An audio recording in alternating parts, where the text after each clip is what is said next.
Forum Borealis. Paradigm Expansion. Greetings from the north and welcome to Forum Borealis and a new episode in our fourth series called Covert History of the Knights Templar. Grandmaster Tim Hogan is our guest tonight, who will fill us in on the world's most legendary group as a part of the Bacon R.C. Shakespeare Oak Island theme permeating this series that we've baptized From Solomon's Temple to Arcadia. Hogan is an author, researcher, and initiate of several spiritual and esoteric traditions, including the Templar remnant called Ordre Souverain du Temple Initiatique, of which he is the Grand Master. Additionally, he is the president of its outer vehicle, Circes International, also known as the Templar Research Institute, a school for personal cultivation that studies the world's cultural and spiritual traditions throughout history. Furthermore, he's a former editor and has written for several periodicals over the last decade, including Lineage, or Initiation, the New Equinox Journal, Ariadne's Web, the Scottish Rites Journal and Herodom, and currently writes for Livingston magazine. He has lectured all over the world, both in public and private venues, and has appeared in numerous TV programs worldwide, as well as multiple podcasts and radio interviews. He also works as CEO of Elite Sterling Security and is one of the founders of the cigar shops Fraternitas Cigars. With his vast experience from all the lectures, articles, presentations, and books he's produced on the subject, he is the right chap to cover this important background to the many mysteries and phenomenons we're exploring in this series, as well as others. Now, this program has taken a very long time to release because the original recording was so poor that it required heavy, detailed, and time-consuming doctoring. Fortunately, the program is now perfectly audible, at least sprinkled with a tiny grain of your good will.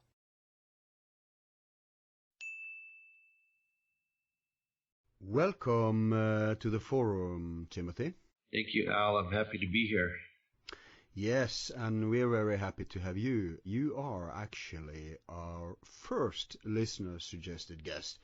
We have encouraged listeners to pitch us suggestions, and a guy, I think his name was Vincent Leo, he suggested you. Okay. I looked into you, and I found out that you are the right guest for the right timing, because you are regarded as an international authority on the Knights Templars.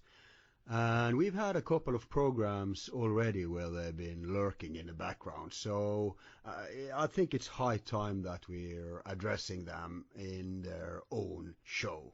So this program here will be a part of a series we're going to have, or actually we're making right now, on esoterics. So, Templars, Timothy, most people, when they hear that, they get this romantic view of the Middle Ages and stuff, and will probably be surprised to learn that there's still people around who call themselves the Knights Templars.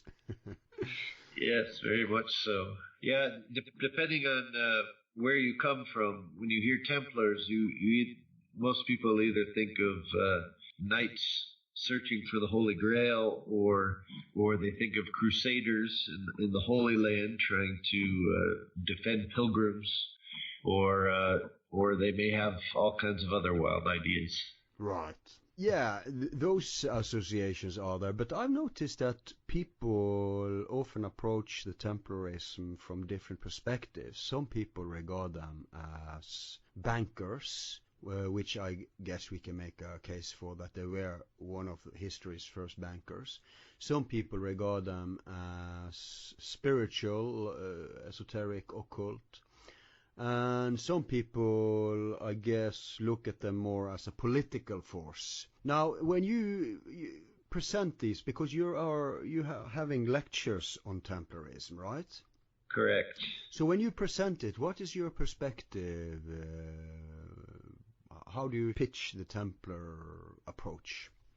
Well, certainly, I would say all three of those categories fit traditionally in history. At different periods in history, there may have been more of a political or more of a banker type of influence. Certainly, some of the spiritual and the occult aspects of Templarism have been there as well, and some historians have recognized it and others haven't. But I would say that all three of those have fit in traditionally. So how would you say that the Templars originated? You remember back in the 80s when this book that really helped bring them into the mainstream consciousness, Holy Blood, Holy Grail. Yeah.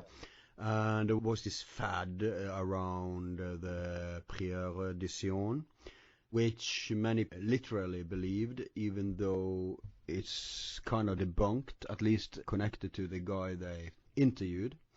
But according to them, there was a Prière de Sion originally, who the Templars originated from. What's your take on that? Well, according to the tradition I belong to, the Ordre Souverain du Temple Initiatique, the beginning of the Templarism really started with a number of French families, that many of whom belonged to the Albigensians or the Cathars of southern France.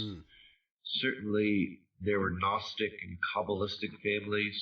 Hugh de Paynes, for example, his grandfather. Hugh de Paynes was the first Grand Master of the Knights Templar, and his grandfather was Theobald de Payens Le Mort de Gardier, who was a Moorish Sufi. So, you had Sufi connections, you had Gnostic connections with certain Cathars. There were other people like Saint Bernard of Clairvaux wrote the rule for the Templars, and he was working with a person by the name of Shlomo Yazaki, who was better known as Rashi of Troyes, who was a very famous Kabbalist. And according to our tradition, what had happened was Hugh de Payens and Godfrey de Saint Omar, who were two of the founding Templars, had gone to Constantinople, and knowing that there was a secret school of initiatic Gnostic tradition there, and from their own family background, they ended up being initiated into this tradition, which really was the beginning of the planning for creating the Templar order in 1118.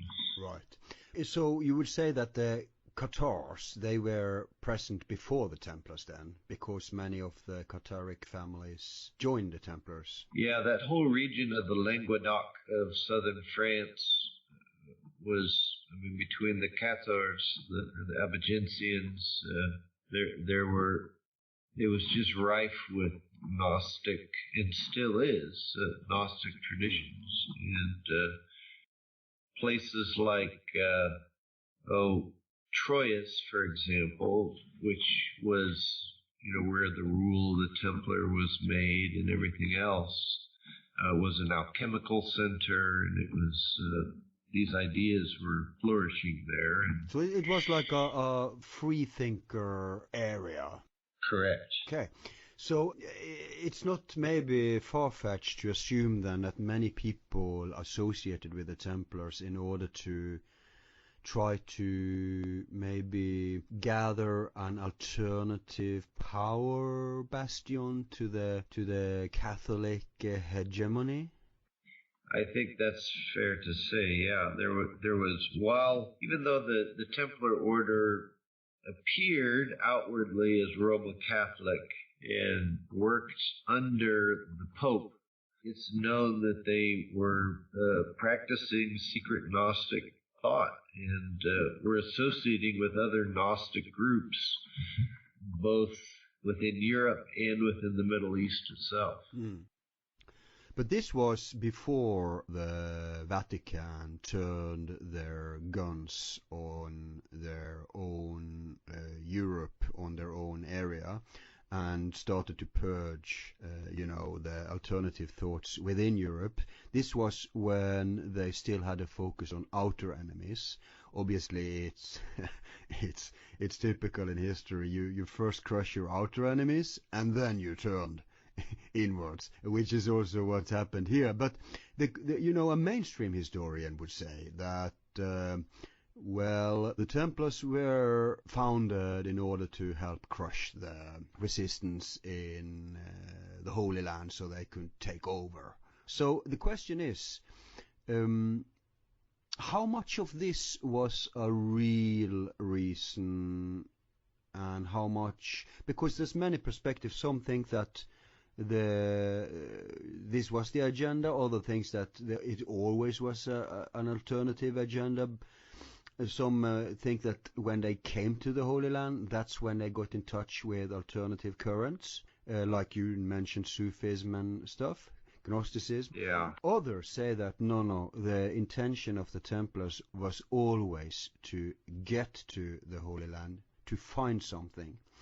This is a lot of threads. You feel free to sort them out. And one more thing before I ask you to give your thoughts on this.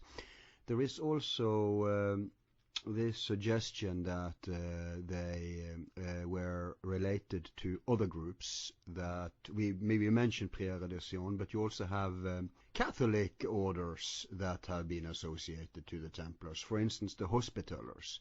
So how would you sort out this mess? Well, we do know that so very early on, when the Templar order was first founded, for 9 years it only consisted of 9 people who were given the mission of protecting all of the pilgrims in the Holy Land, which is quite absurd. I mean, and they were given land near the Dome of the Rock, which they made as their headquarters. And we know now, of course, that they spent that 9 years digging. Yes. And they were doing archaeological work. After 9 years, their numbers grew, but we know from the very beginning that they were not sent there as crusaders to fight Islamic armies. I mean, they had a fatwa from Cairo that granted them permission to be at the Dome of the Rock, which was the second most holy site in Islam. So, it was, so Islam itself had granted them permission to be there. So they had to be on good terms with the local authorities. Correct. Yeah, they're already on good terms, and as early as there is a work called the Order of Chivalry, Ordre de Chivalry, which was compiled in about 1250. And in this, it actually talks about the Knights Templar receiving and initiating Saladin into the Knights Templar. And of course, Saladin was the head of the Islamic armies. So that puts a real kink in this perspective as well. And we also know that the Templars didn't exactly get along well with the Knights Hospitalier. In fact, they were known for fighting each other quite a bit. And it was when the Templars were suppressed, all of their properties and land holdings were transferred to the Knights Hospitalier. But there has been some rumors that, there's been some speculation that the Vatican was trying to get Jacques de Molay to merge with the hospitality, get the Templar order to merge. Yeah, for those who don't know, that was the last Grandmaster when they attacked the Templars and closed them down. Correct, yeah. They say somewhere around 1300, they were trying to convince Jacques de Molay to merge the two orders, and he didn't want to do it. And that's significant. That indicates that they weren't on such good terms. Now, some historians claim that they sought refuge within the Hospitaller order, but I don't see that these two claims fit. Yeah, well, what happened was when the Templars were suppressed, they were rounded up, and there was a surprise attack on them on Friday, October 1307, where all the Templars were in Paris, or in particular, were rounded up and basically tortured for 7 years. In an attempt to extract false confessions in order to justify taking over their wealth and such. But we know that many Templars just simply joined other orders. Some of them, I'm sure, joined the Knights Hospitalier. I'm sure some of them joined the Teutonic Knights. Others, we know there was a whole body of Templars in Spain, for example, who just went back to the Holy Land and became converted to Islam. There was a belief that some fled to other countries and took on new identities, and then in places like Portugal, they just changed their name to the Knights of Christ. Right. Is that the same one that Columbus was a member of? That's correct. Yeah. His father-in-law, Columbus's father-in-law, was a Knight of Christ, and many people believe that Columbus got many of his maps actually from his father-in-law, and one of our frequent guests, Dr. Joseph Farrell, he's made a case for actually. He substantiated a hypothesis that Columbus' real father was actually a pope, and that both of them were Knights Templars. So it sounds far-fetched, but when you look at his research, because that's what it is, it's evidence-based theories. Then you really start to wonder. But his point was that he got maps of the New World via the old libraries of Constantinople. However, I know that from a friend of mine who is a historic researcher that he also had a lineage to Knight Templar Vikings via the Jarl of Orkney and Sinclair.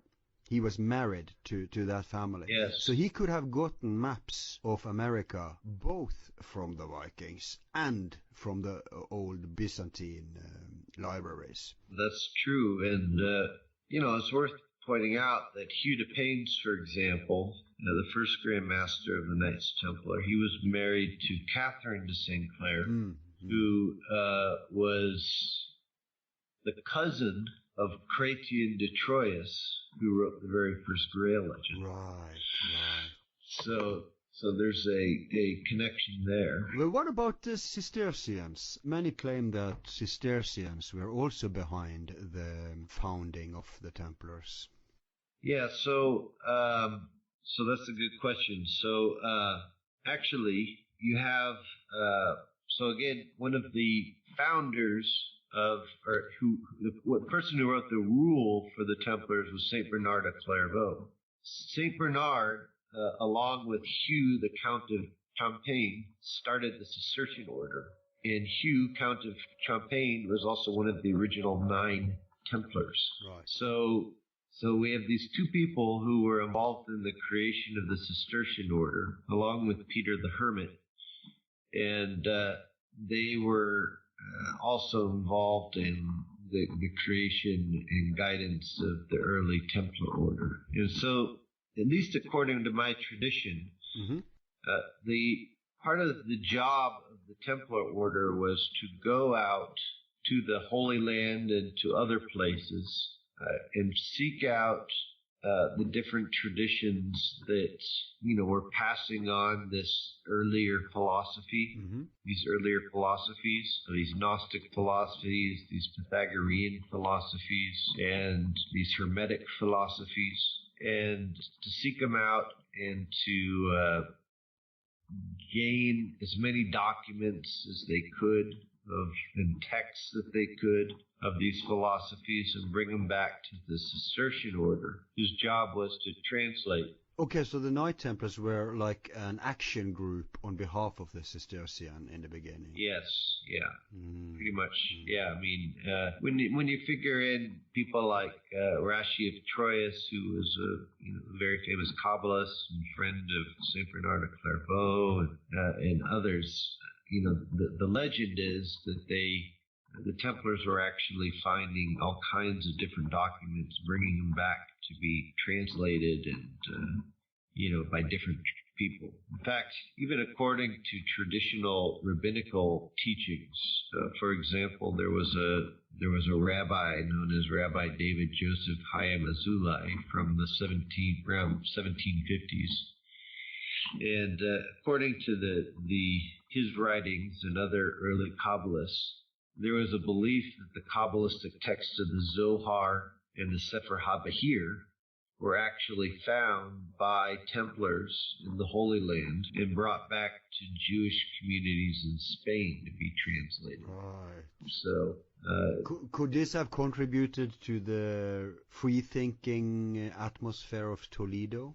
Yes, for sure. And it's worth pointing out that, for example, at the same time that the Zohar was being published for the first time in Toledo, that's also where Wolfram von Eschenbach's book Parsifal was first published. So we see that in history we have Jewish and Islamic mysticism operating parallel with this Christian mysticism then. Yeah, very much so. In fact, there appears to, there's definitely Sufi and Druze, and of course the Jewish mystical tradition that were all mixing in with the Christian Gnosticism that the Templars were secretly practicing.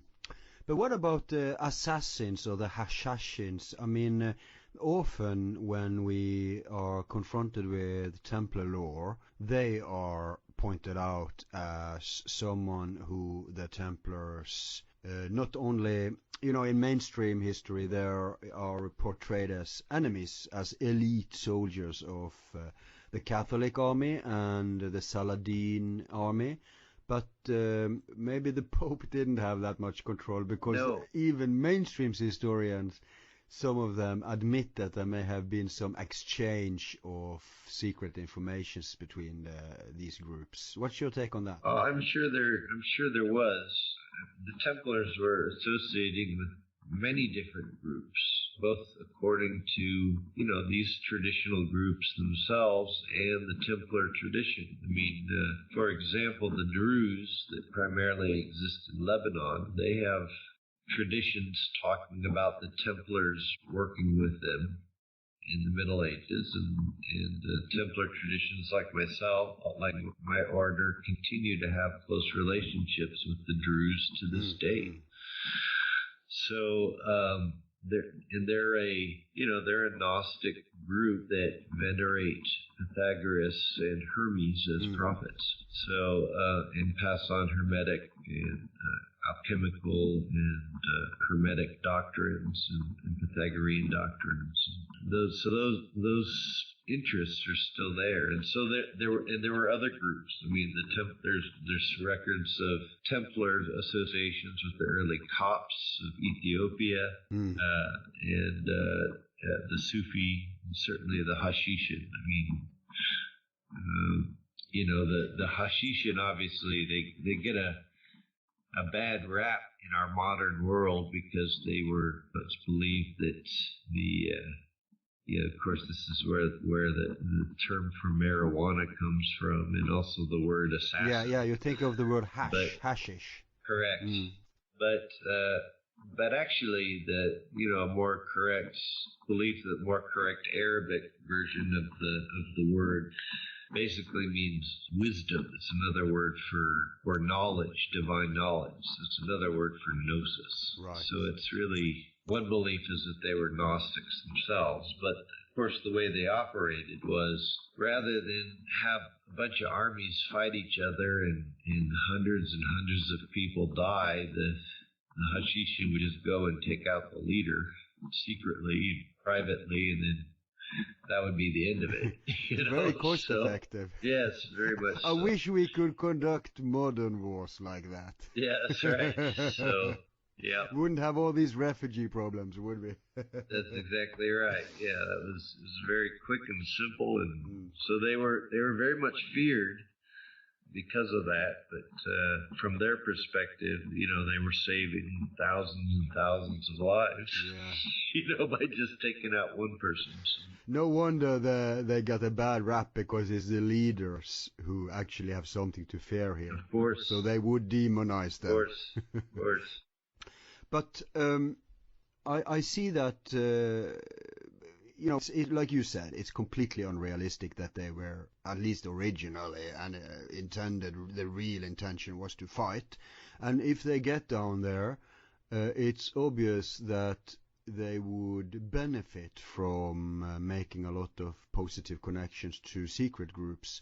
But this tells us, at least in my simple logic, it tells me that the predefined agenda had to be that they were looking for something or searching for something. I mean, it's the same subject that you have in the Grail lore, which you yourself pointed out was closely connected to the Templars. So what would they be searching for, and who would send them down? Why would they send them down? And another interesting question in all of this is, what's the Pope's view? I mean, there has been different popes through the era that the Templars officially existed, and some of them, should we say, more anti-Templar than others. But wouldn't the Vatican feel threatened from the very outset? Because the Vatican represented the opposite of this, and it was the Vatican who the Templars was subversive towards. So how on earth did they manage to get such a alternative group on their feet? Who was these people? Why did they send them down? What's going on here? Well, I think early on at the time, you have to remember that Europe was not exactly in a great place at the time. There wasn't much social order. I mean, there was different little kingdoms, and there was this general influence of the church, but in terms of large city centers and trade and the moving of supplies, and there wasn't really any of that going on. And certainly it was known that in places like Constantinople, there was incredible architectural things that were starting to be built, like the Hagia Sophia, for example, was, if you can imagine, the Crusaders coming down from Europe and going down into Constantinople and seeing the Hagia Sophia for the first time. It would have been like seeing a UFO for them. I mean, there was nothing like that in Europe at the time. They didn't have those architectural capabilities. And so these were all sciences, arts and sciences that Europe didn't have. And I think the Vatican hoped that some of this knowledge could be brought back and that they could use it for their own ends. And of course, as the Templars began to do more of this, I think they kept most of it to themselves, or people that they chose to associate with, and they just let a little bit out to the church itself. Ah, so they got the church on board by pretending that it was a joint venture. Yes. Yeah, I mean, for example, there is quite a bit of research going on suggesting, for example, that the cathedrals of Europe, certainly the cathedrals of Notre Dame, were all funded, and a great deal of the craftsmen that built them were all coming from the Templar order. Yeah, the original Masons. Correct, yeah. But it was, the Templars, most people think of them as just knights, but they had, they certainly had bankers, they had sea captains, they had farmers, they had clerics, and they had architects, and they built over 1,000 Gothic constructions across Europe in their 200 years before they were suppressed. And the two main building guilds, for example, of Notre Dame in France, were two groups. One was called the Children of Solomon, and the other was called the Children of the Master Jacques. And both of those building guilds say that they were part of the original building force of the Knights Templar. So the church was getting these, these big city center churches in the middle of all these areas, which looked pretty good for their power structure. But decorated on all these cathedrals are actually secret alchemical and Gnostic and Kabalistic ideas that the Templars were bringing back from the Middle East. Yeah, sacred geometry, right, that these buildings are based upon. Very much so. I mean, you look at Shot Cathedral, for example, and there's a carving of Pythagoras on the outer portal to the church. And of course, Pythagoras wasn't in the Bible, but the people who were building this church were memorializing him at a time where no one in Europe really even knew who Pythagoras was. Mm-hmm.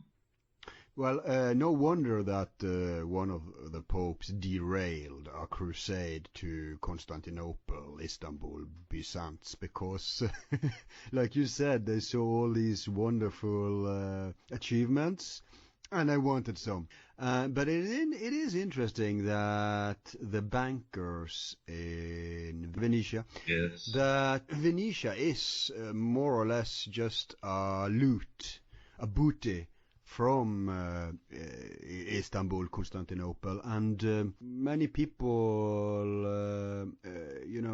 regard the Templars as bankers, but isn't it also true that the Venetians were bankers, and that there may have been some kind of survival in the banking industry, so to speak? Yeah, very much so. I mean, to be able to transfer money across borders was real power back then. It's still real power today.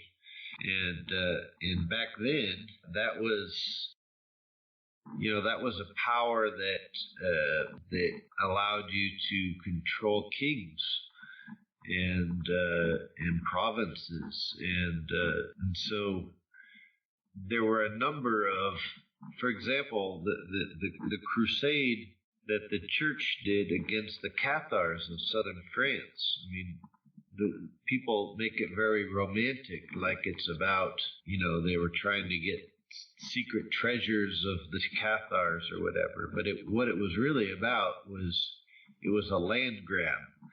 They were trying to, at the time, Toulouse was richer and more prosperous than Paris. And so the church going in to try to take that territory was a means of, controlling the money and the commerce and everything else. So the entire history is full of these episodes of people trying to take territories in order to control the finances of that territory, and so certainly the Venetians were very much involved in this. The Templars, their banking that they were setting up was really all it was about was how, charging interest for moving money and holding money as money moved between territories. Yeah, it was practical back in the day. There wasn't many ways to conduct such transferences, so they were very innovative. But I'm getting back to the regions here because they were supposed to be a poor order. So the irony here is that they were poor order, and then they grow at some point and become bankers and land barons. So how do you account for that strange development?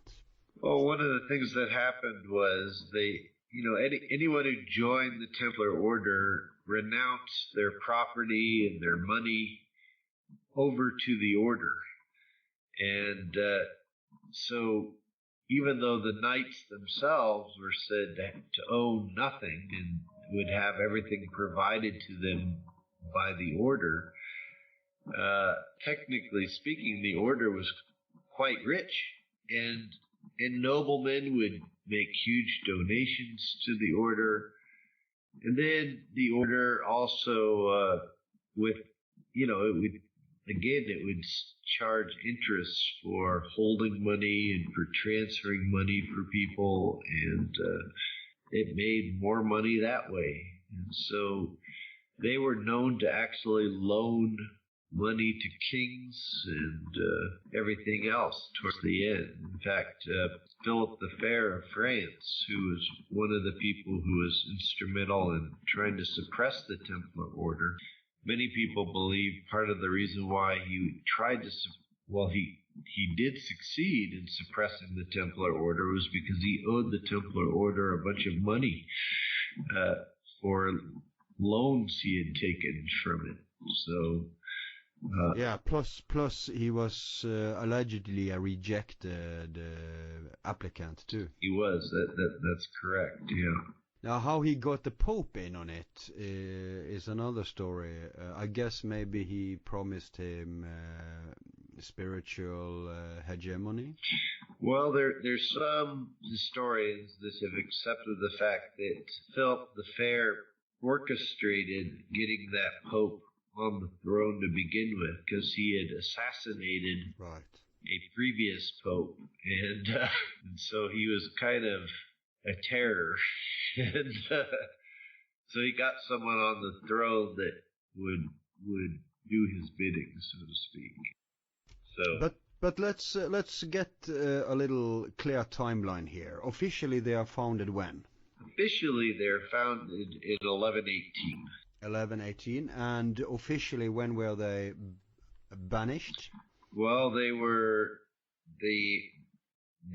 rounded up on charges in 1307, and then the Templar Order was officially disbanded in 1314. So about 200 years they got to conduct their business in open. Correct. Now, how big were they at their most powerful? I guess that was at the end. How many people do you think approximately were associated with them? It was tens of thousands. I know that.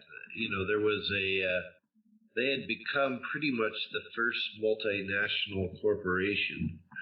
Right. And, they were involved in everything from, they had an entire fleet of ships. They had the entire building guild, building armies. Yeah, they had armies. They had, they owned lots of land where they had farmers whose job was just to grow, for example, wheat and other things to make bread.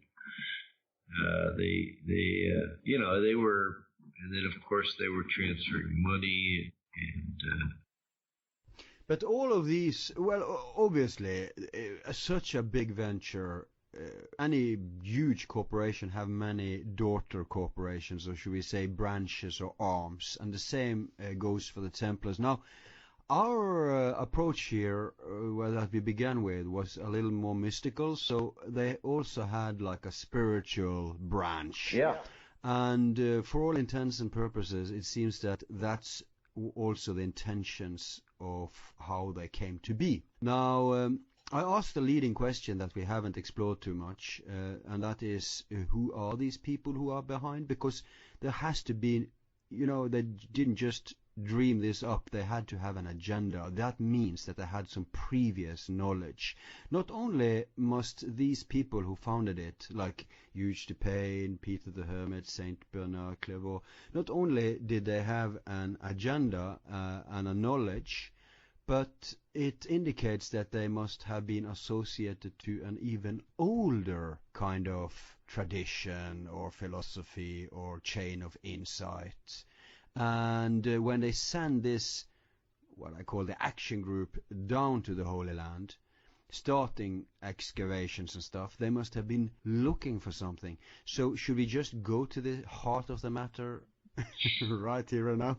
Yeah, I mean, at least according to my tradition, the Templars and even Saint Bernard of Clairvaux himself believed that there was a primordial tradition.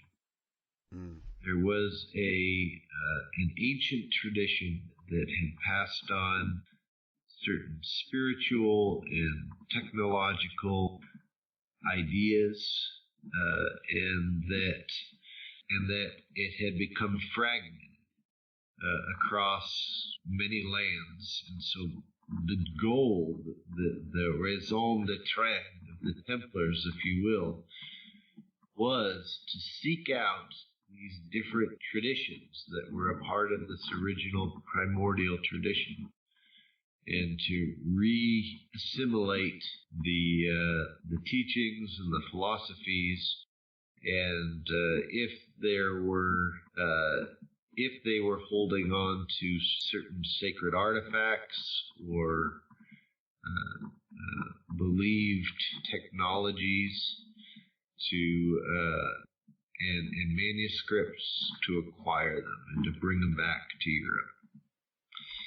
And many people believe that this is really what ultimately led to the Renaissance in Europe, was these ideas being brought back. And, but do you think that they found what they were looking for? Well, that's the real question. Some people believe. Some people say it was the Holy Grail. Others say it was the Ark of the Covenant. Others say it was a number of other sacred artifacts and treasures. I think they did find some of this, and I also think that they were smart enough to realize that the power structures of the day were not responsible enough to take care of these things, and or would abuse them, and so they spend a lot of time moving things around and hiding them and putting them in monuments. And famous hiding places has been suggested, like the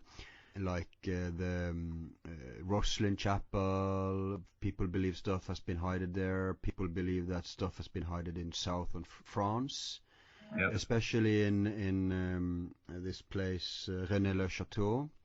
Yes. Stuff has been hidden in all sorts of different places. Some even suggest that stuff has been hidden in America. Yes. Well,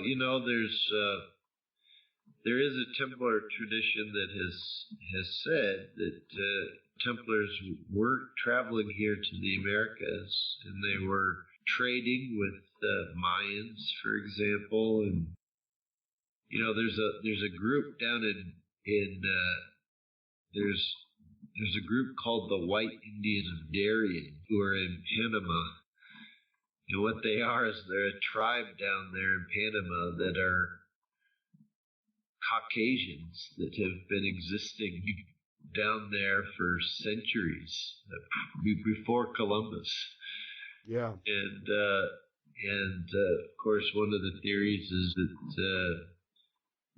that these just came from these Templars that were coming over and establishing trade down there, and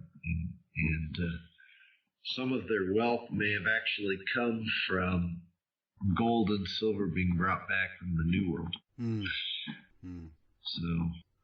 Yeah, well, we know for a fact today that Vikings who were Templars were in America, and there's so many. We should have our own program on that because it's so. But one of the most famous is the Kensington runestone, which now is proven genuine. And there is an interesting lead about this missing rune that has been proven, which comes from the Templars, which they couldn't know about and stuff like that. Speaking of places that the Templars researched or looked up, there is two things that's a little interesting. Maybe you can shed some light on it. One is, you mentioned already that they were in touch with Ethiopians, and you know the work of Graham Hancock. He thinks that the Ark, or one Ark, because if we read in the old Egyptian lore, we see that there were many items that can be described as the Ark back then, but one of them is apparently still in Ethiopia, but many people think the Templars actually robbed it.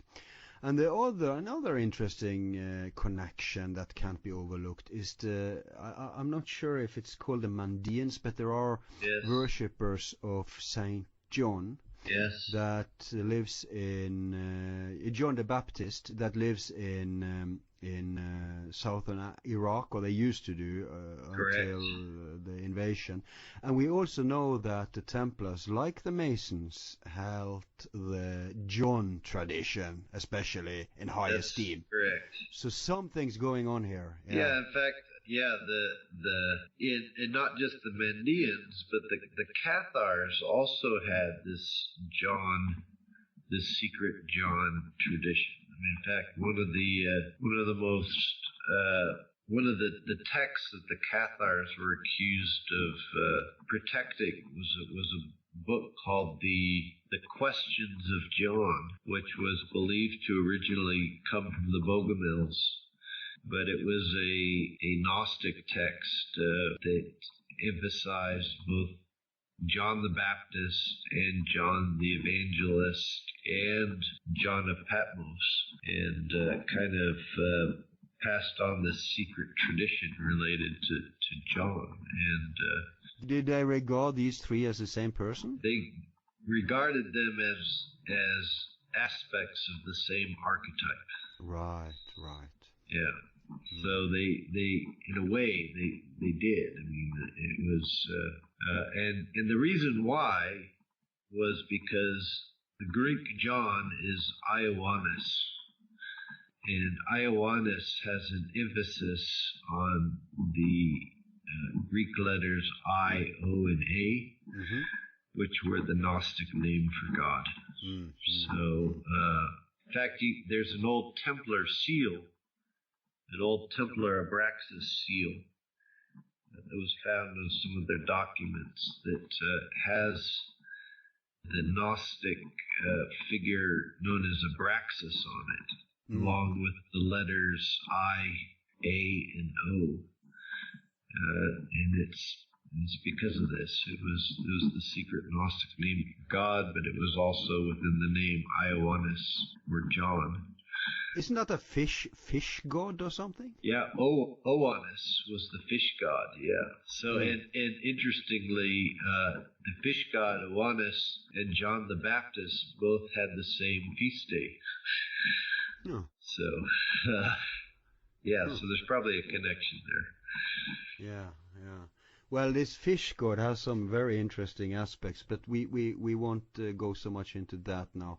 So we can assume then that they got in touch with these, because all of these things, the Sufis, the Kabalists, the Gnostics, and even the John worshippers, they're all mystical aspects of what we can call the Abrahamic tradition. Correct. So they are related. It's not so far-fetched as many would think. It's... they should all actually be looked at distant cousins of the same spiritual tradition, just as, You can see connections between Buddhism and Hinduism and Sikhism and So many people, you know, it's very interesting to follow the spiritual aspect of this, and it's just as interesting to follow the, should we say, the historic or the archaeologic, or maybe even we could call it the conspiracy aspect of this. I think we should try to enlighten both of them. If we go to the more material aspect about looking for something and finding something, maybe that can account for their huge boost in numbers and how they suddenly went from being a research group to becoming a huge proto-corporation. Is that fair to assume? Yeah, you know, there's some speculation that the Templars, in fact, one of the things that they found when they were doing their digging was certain evidence that the standard European teachings of the Bible at the time were not correct. Are you thinking of the hair of Jesus and Mary? Well, yeah, there's some speculation that there were bodies that were found, that there were also one of the theories is as well that the further down they dug, the more they realized that there was no evidence for the Temple of Solomon in that spot, which, you know, would even today would be a huge, the implications of that are huge, religiously speaking. And so, you know, one theory is that they actually were blackmailing the church while. And that's why they were allowed to get us so much, was because they were sitting on information that contradicted what the standard teachings were at the time. But why did they let the Cistercians alone when they crushed the Templars? I mean, obviously the Vatican must have known who's connected to who and who's behind what. Yeah, I mean, it's like everything. There were circles within circles and maybe the inner circle knew certain things, but most of the Cistercians didn't necessarily know. I think they were just busy translating parts of a text, and they gave, for example, one page of text to 20 different people, and so compartmentalization. Correct, yeah. So you know, there was somebody who got to read the full text when it was all translated, but the majority of people didn't have any clue what the full text was about. They just had a report. Yeah, but people being innocent never stopped the Vatican from killing, torturing, pillaging, etc. So I still think it's a little strange that they let a potential power competition be, especially given the fact that Cistercian circles were paramount in establishing the Knights Templars. Yeah, I think what happened was early on the Cistercian order was very important in receiving these texts and translating them and so on and so forth. But later on, the Templars were just hanging on to things. They weren't turning them over. Or for example, the Zohar, if indeed the Templars found the Zohar, which the Jewish Kabbalistic tradition says they did, then the Templars were turning that over to the Cistercian order or the Vatican. They turned it over to the Jewish communities in Spain. Oh, yeah. So that's a betrayal. Yeah, so I mean that means Cistercians didn't even have it. So it the Templars are keeping things to themselves, and they weren't turning everything over. So the Cistercians probably didn't have all the information. So maybe the Cistercian actually grew closer to the Pope then during these 200 years. Probably, yeah. That's correct. And then the order was just seen as a threat and had to be eliminated. Right. Well, There is also this phenomenon of the round churches. You were talking about sacred geometry and these beautiful cathedrals, but when they built their own churches, they followed another pattern, and I would say a strange pattern compared to what was the norm. So how do we account for these round churches? They've even found round churches in America, or ruins of what they suspect would be these famous round churches that we see popping up all over the Templar-influenced areas. Well, my own researches related to this actually goes back to the Templar commandery that was in Constantinople. Mm-hmm. According to secret Templar tradition, this building was the place that Hugh de Paynes and Godfrey de Saint Omar had gone to initially and were given the mission to start the Templar order. And this particular building was a round building like the ones that they later built. And it's now called the Little Hagia Sophia Mosque. Oh, but yeah. Originally it was a church. It was called the Church of St. Sergius and Bacchus. And the building was built in about 527 of our current era, and it was originally designed by a guy by the name of Anthemius of Tralles, who was an alchemist. And so this alchemist designed this building, which was this round building, and later it became the Templar commandery there in Constantinople. Mm-hmm. And later still it became a mosque. But all of the round, at least according to my research, all of the round Templar buildings were all based off of this building that was in Constantinople. And in fact, not only that, but there are certain carvings on the ledges that underneath ledges of this building, on the inside of this building, and these are geometric patterns. And on the only other building that can be found these exact same geometric patterns is Rosslyn Chapel in Scotland. Right. So that's one of those proofs that there's a Templar connection there. Yeah, but you have a round church in London. Yep. And you have them in Bornholm in ruins in between Denmark and Sweden. Yep. So it was a widespread architecture they were doing, and it has to have had spiritual reasons too, not just a memorial for their first church.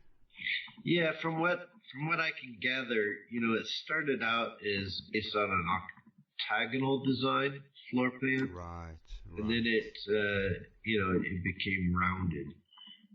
But that octagonal floor plan was with kind of a central dome. It was based on the number 8.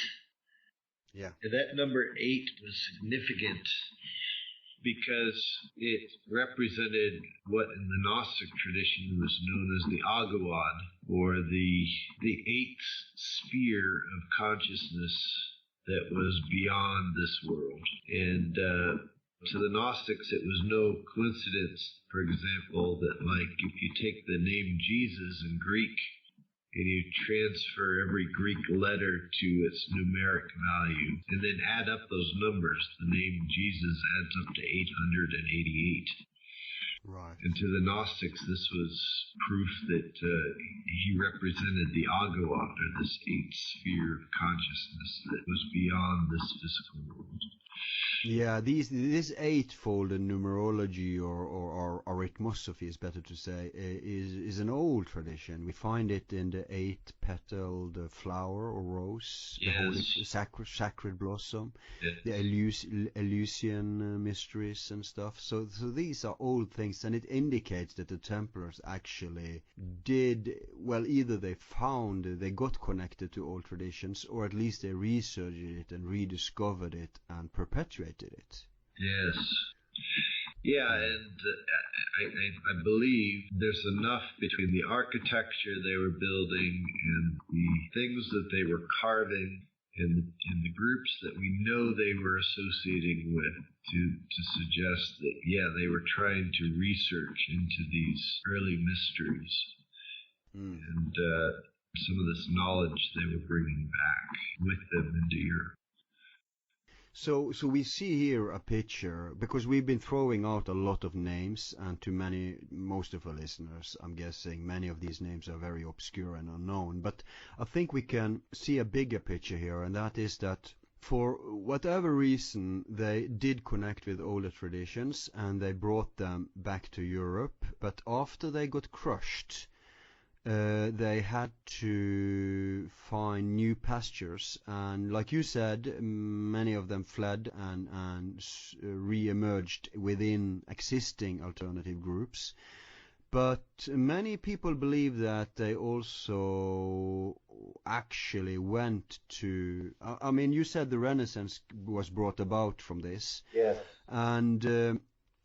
which also is an indication that they had an agenda to flood Europe with the Catholic hegemony, with, should we say, anti-counterculture traditions. But many people believe that they fled to the New World because we know for a fact that the day, Friday the 13th, when they burned the Grandmaster Jacques de Molay on the stake, and many also think that this is where the superstition of Friday the 13th being a bad thing comes from. But the big Templar fleet, you mentioned that they had their own sailing fleet. It just disappeared with all the treasures when they knocked on the doors to take down the people. Many people had fled, and the fleet had fled. And Jacques de Molay, the only reason they took him was that he refused to fly. Isn't that so? That's correct. Yeah, they had an entire fleet that just disappeared the night before, and had taken, as you mentioned, most of the treasures and everything else with them, and which means that they had secret knowledge ahead of time that they were going to be suppressed. And it may be, and there has been some speculation that this knowledge came from an ultimatum was given to Jacques de Molay that they either had to join the Knights Hospitalier or they were going to be suppressed. And when Jacques de Molay refused to join, he knew they were probably going to be suppressed, and so they probably prepared for it and got everything out of there ahead of time. But do you think the question isn't that, because this is a fact. The question is, where did they go, and where did the treasure go? Well, yes, there's of course lots of speculation that they came to the Americas, and people talk about the Money Pit in Nova Scotia, and as a early bury place for the treasure.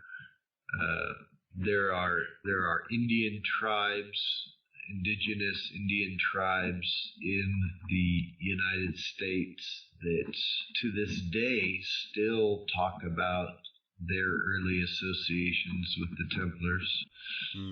And then of course you find landmarkers and everything else, and that seem to suggest that this treasure was, or certainly there were Templars that were moving inland. And may have been bringing their treasure with them. So that's the great mystery. Yeah. Imagine if that was rediscovered in our time. if we shatter the history books. Yeah, that's right.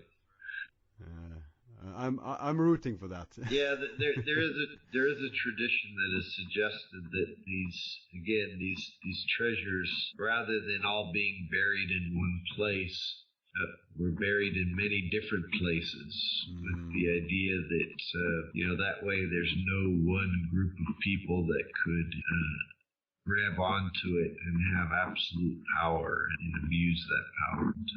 That makes sense. Yeah. So. Yeah, we have covered. We have had one program already. We're gonna and we've recorded another. At this point, at this interview, it's not published yet, but it will be very soon. Both of those programs substantiate very heavily based on evidence, and some of it. I mean, it's so revolutionary that. Because it's not just theories and speculations, it's actually practical information that can be verified, and we are in process of verifying it, and that connects it to the Rosicrucians, yes. And then the Masons, and then, as you said, Oak Island. I think we'll explore this a little more in part 2 after the break. Okay, let's do that. And then we'll try to tie it up onto modern times and see, if there is signs of a survival of a tradition regarding the Templars. Very good.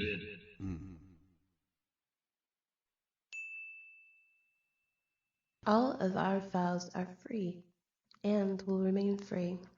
If you like the show, you can show support by donating $1 to help with expenses. Just use the PayPal link on our website, YouTube channel, or Facebook page. Thanks. Welcome back to part 2. We're talking with Tim Hogan, hello, a grandmaster of a surviving Templar group called Osti, or Circes. I'll ask you later to clear that up for us, Tim. Okay. But right now we've come to the post-1314 area after the Templars have been abandoned by a plot between the Vatican and the French king. I guess the French king was the most powerful in Europe at the time? He was, and he was the one who was engaged in a lot of wars. So the King of France, who was Philip the Fair at the time, he was engaged in a lot of wars. And he had a lot of power and influence over the Vatican, and he needed money to do his wars, and the Templar order was an easy target to try to get money from. Some believe that he was aware that the Templars had a lot of secret wealth that other people didn't know about, and he was going after it. And but obviously he didn't have completely control of Europe, because there was many. Which countries were reckoned as safe havens at the time? Well, when the Templars were suppressed, tradition holds that there were a couple places that they were able to go to within Europe itself. The two prominent places were Portugal, which had its own authority, and Scotland, because Robert the Bruce of Scotland had already been excommunicated from the church. And so he was defiant against the church anyways. And so it was very easy for Templars to go to there and have safe hiding in a country where the king wasn't going to comply with papal orders anyways. There's also legends of them fleeing to Ireland and to Switzerland and a number of other places as well. Yeah. You mentioned the Teutonic Order. I talked with a Grandmaster of the Teutonic Order 10 years ago, and he claimed that it was official law in their group that they got Templars, surviving Templars. So Germany was reckoned also as, I mean, Germany didn't exist back then, but German areas were safe. Yeah, and in fact, this brings up another interesting movement that was said to have come about much later, 300 years later, which was the Rosicrucian movement. And according to the Rosicrucian manifestos at that time, they talk about this mysterious founder of the Rosicrucian order named Christian Rosicrucians, who is described as being dressed in Templar dress and going to all of the places in the Middle East that the Templars had secret associations with, and bringing back knowledge. And some people believe that it was a allusion to the Templar tradition itself. And in fact, we know that within Germany there was a group known as the Militia Crucifera Evangelica, which existed in the area of Tübingen, and that Frederick the Duke of Württemberg was in fact the Grand Master of this tradition there. And according to, there's a book known as the Neometria from about 1598, 1599. Yeah, the one of Simon Studion? Yeah, that's correct. So this book is actually dedicated to the Militia Crucifera Evangelica, which was believed by many to have been this secret Templar tradition that was existing in Germany at the time. That's so interesting because we, in our last show, and this program will be the one after that, we did talk about how Francis Bacon and his compadres were connected to the freethinker milieu around the court in Tübingen. That's correct. In fact, Francis Bacon was, we know, in association with Johann Valentin Andrea, who is credited and associated with the Rosicrucian manifestos. And some people believe that Francis Bacon's, was adopted at a young age, and that his mother was actually secretly Queen Elizabeth. Yeah. And Queen Elizabeth herself was also said to be one of the involved in this Militia Crucifera Evangelica. That's interesting, but according to the research of Petter Amundsen, a Norwegian who has discovered some huge codes. Yes. Yeah. He holds now that, and again, he follows the evidence. For instance, he didn't want Bacon's nephew Neville to be involved in this because he was convinced the Shakespearean plays were authored by Bacon alone.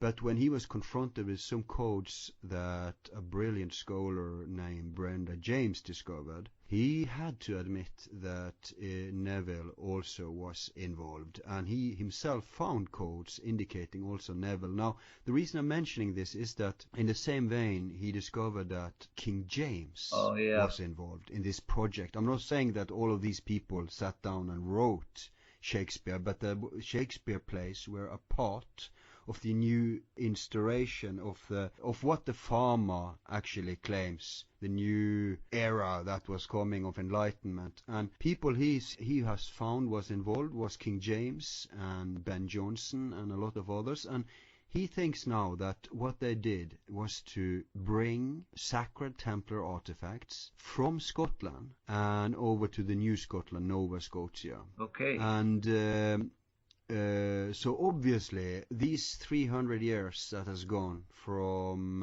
1314 to 1614, isn't 1614 actually the official date of the first Rosicrucian manifesto?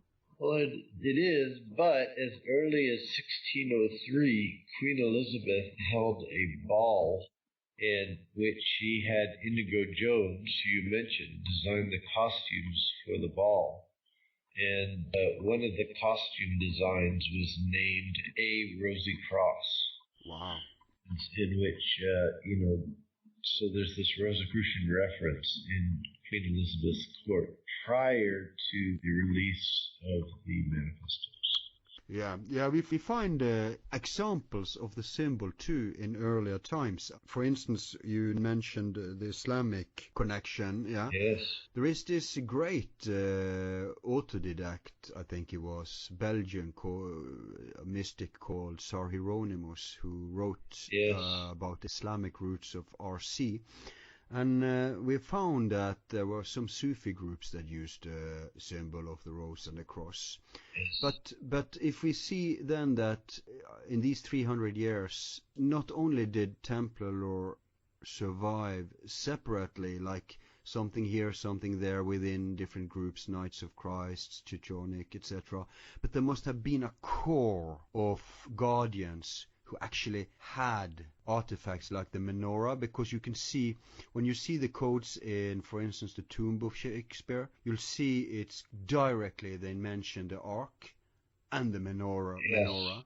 So obviously they had these things, and that means that they were guardians, they were survivors of the Templar all the way to the Renaissance and the Reformation. Correct. So what does your tradition say about this? Do they pinpoint any particular... For instance, is King James known to have been guardian of this? Yeah, in fact, King James was, yes, in fact, he was, according to our tradition, he had actually been initiated into some of the Templar mysteries, and in fact, one of the groups that was forming within Scotland very early on was what was to become known as Freemasonry. And but Freemasonry was, for example, the earliest Masonic manuscripts, the earliest Masonic document that can be pointed to something called Freemasonry. Goes back to something called the Gothic manuscript. The Gothic manuscript dates from the late 1300s, so not too long after the Templar suppression. And in this document, it actually it says Freemasonry was founded after the flood, after Hermes discovered two pillars, one to withstand fire and one to withstand water. And hidden within these pillars were the secret arts and sciences that Freemasonry was said to be built on. So these are apparently the pillars of Masonry, Jachin and Boaz, right? Correct. And what's interesting about this is this exact same story about these hollow pillars being discovered by Hermes.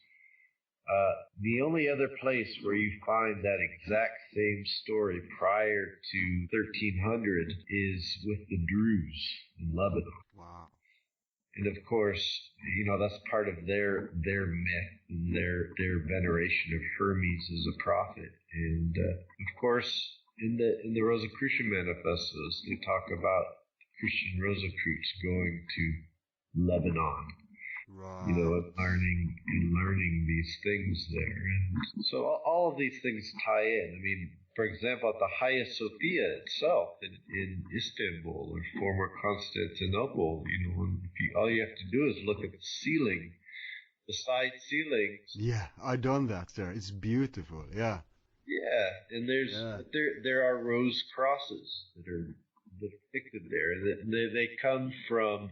originally, there being crosses, and then when Islam took it over, they painted the rose over it, and so it ended up forming these rose crosses. And to the word, the reason why Islam used that is that the word for rose in Arabic is ward, which is very similar to the Arabic word for prayer or meditation, which is weird.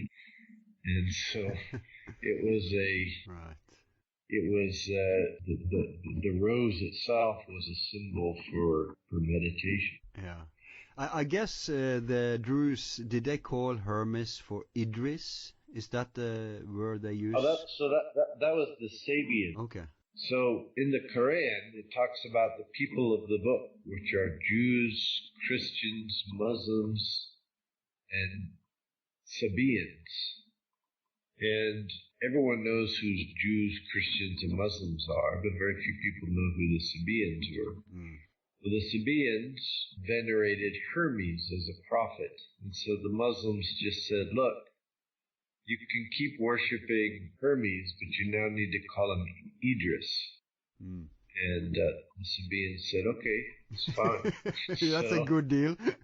Yeah, that's a good deal. So that's, so that's that tradition.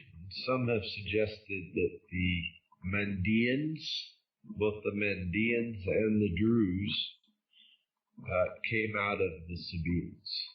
Yeah, because they all have a very similar structure with degrees, initiations. It all sounds, in fact, it's very similar to Masonry in the structure. Right. So it may be a proto-Mason, but then again you have other researchers, I think it's the Hiram key who ties it to, but this is of course older, they tie it to Egypt and to the survival of the ancient Egyptian lore. Well, for example, the Druze, they say they originally came out of Egypt. Okay, so they are agreeing. They're agreeing, yeah. In that regard. Now, the hierarchy, for example, premises is, they have all kinds of other things that they... Yeah, the killing of Sekven and Tetao is supposedly the killing of Hiram Abith. Right, which the Druze don't have anything like that. But they do, the Druze, for example, do venerate the pharaoh Akhenaten in particular, being related to their tradition. And of course, Akhenaten's had an interesting place in history because he was the first monotheist leader. Yeah, and that fits with the Abrahamic religions who insists on there only being one God. Correct. Yeah. But many conspiracy theorists and many right-wing extremists, they blame this tradition, at least as it's surfacing in Masonry, because that's what we're talking about now, basically. We're talking about Masonic myths and traditions. They claim it's all Jewish, but from what we're pointing to now, it's much older than Judaism, isn't it? Yeah, I mean, there is one belief that Judaism itself actually came out of the Phoenician tradition. And of course, the Phoenicians and the Egyptians were very close, even having the same gods and everything else. We know that many of the passages in the Torah, for example, come directly from Egyptian temple walls. There are even things that are in the New Testament that suggest this. For example, in the story of the raising of Lazarus in the New Testament, in the story, Lazarus is raised by Jesus in Bethany. And it's an interesting story because they go to Jesus and say, Lazarus is dead. And Jesus basically says, well, is he in the tomb? And they say, yes. And they say, and then he says, okay, we'll go get him eventually. And he waits several days before going to take care of him. But what's interesting is Lazarus in Hebrew is El Asur. And El in Hebrew is one of the articles for God. And Asur was the ancient Egyptian name for Osiris. And he was raised in Bethany, which in Hebrew is Bet Anu. And Bet means house in Hebrew, and Anu was the ancient Egyptian abode of the dead. So in this story you have Jesus raising the god Osiris in the house of the dead. Yeah, and the links between Osiris and Jesus are getting more and more known. Yes. I think, was it one of these modern counterculture videos, was it Zeitgeists, I think, that maybe pointed out this? Yeah. Yes. So it's getting known that, but it's been known all the time that Christianity is an amalgam of many former traditions. But if you go back to the Masons, then you said that you pointed to early Masonic traces. But what's the earliest organized Masonry that we know? Well, the earliest place where we first find mention of signs and passwords and things that we normally associate with Masonry today is from what's called the Shaw Statutes of 1598-1599. So the Shaw Statutes were written at the same time the Neometria published in Germany. And the Shaw Statutes were written by William Shaw, who was a advisor of King James. Right. And they talk about, one of the things they mention is that the purpose of Freemasonry is to perpetuate the Hermetic art. And of course, they use those words. They use those words. And of course, the Hermetic art of memory at the time was the work of Giordano Bruno, and who was a very famous Hermetic philosopher.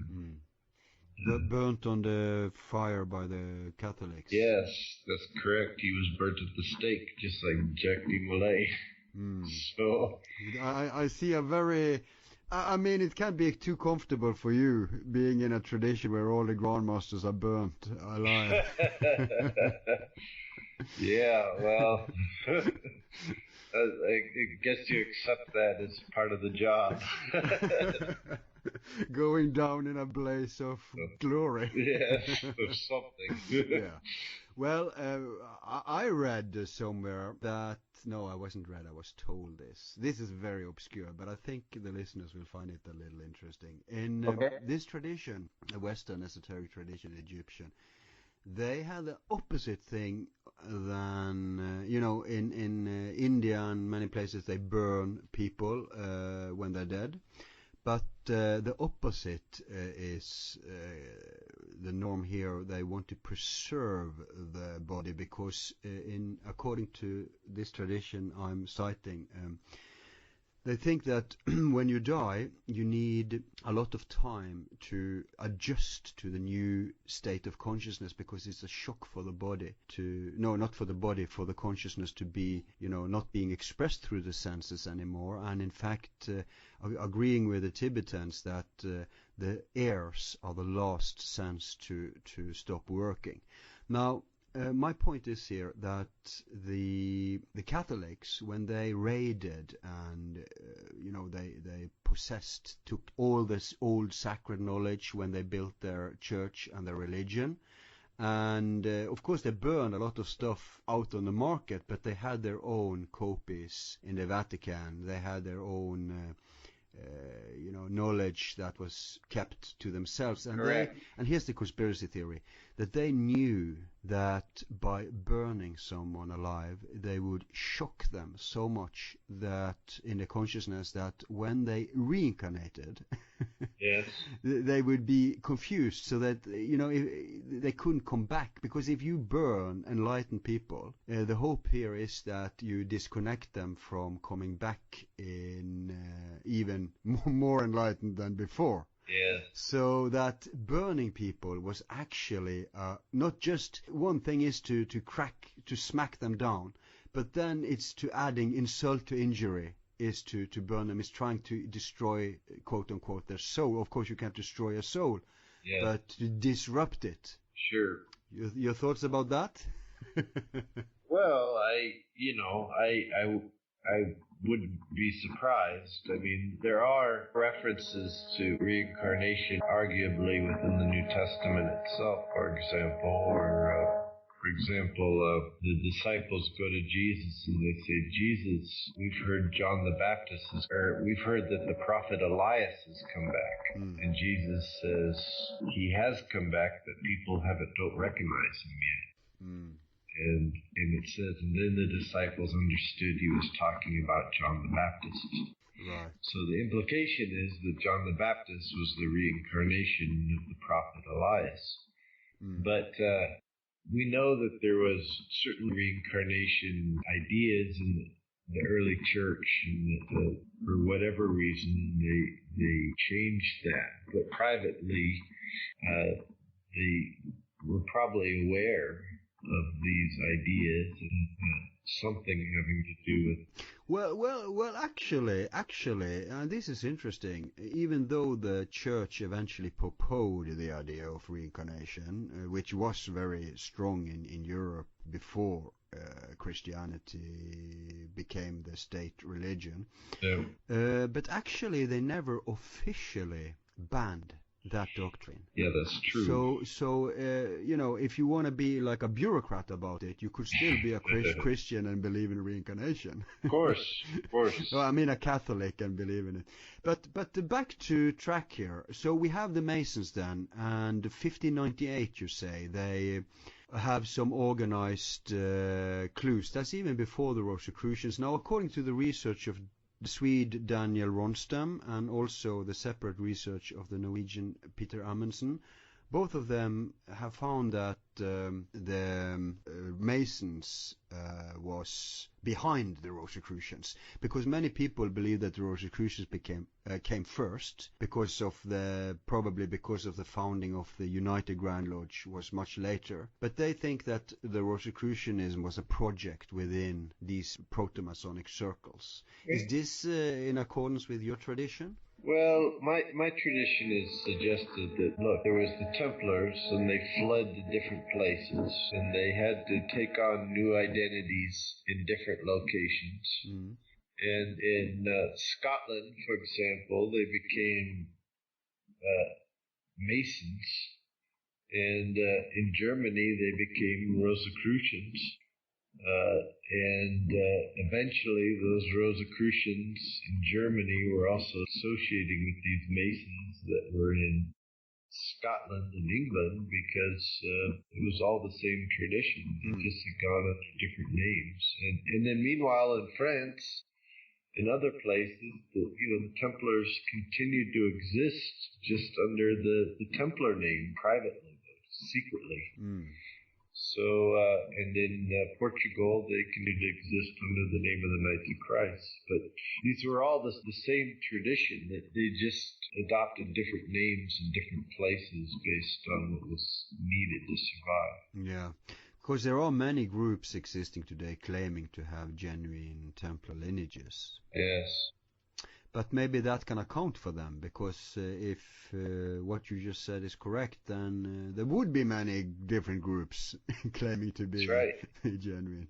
But the Rosicrucians and the Masons, what happened when the United Grand Lodge established itself? Because it seems that after that they became like a Vatican within Masonry, and many groups popped up, which often is referred to as fringe Masonic groups, just because they are not acknowledged by the United Grand Lodge, this Vatican in England of established, authoritarian, central ruled Masonry. Because before the United Grand Lodge, it seems that Masonry was rather autonomic.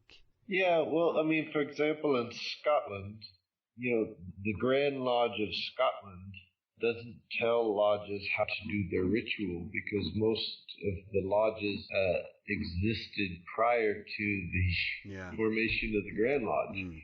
Whereas in England, you have to remember that English lodges were all started by traveling Scottish lodges. And when the Grand Lodge of England was formed, we know who the people were who formed it. And most of them all belonged to a group known as the Kabbalah Club. And it was... Kabbalah Club? That's not very refined. Yeah, the Kabbalah Club. That was the name of it. Okay. That's very straightforward. Yes. They belonged to this group. And, we have the minutes of the Kabbalah Club. We know what they did. We know what they were discussing. They discussed a lot of the works of people like Jacob Boehme and others. And they also were discussing alchemy. And, for example, one of the members of the Kabbalah Club was Jean Theophilus Desaguliers.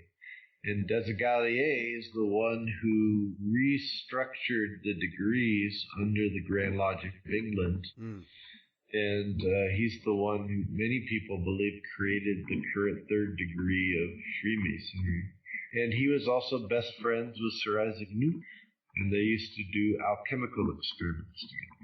So, it's a much more interesting secret history there. Mm.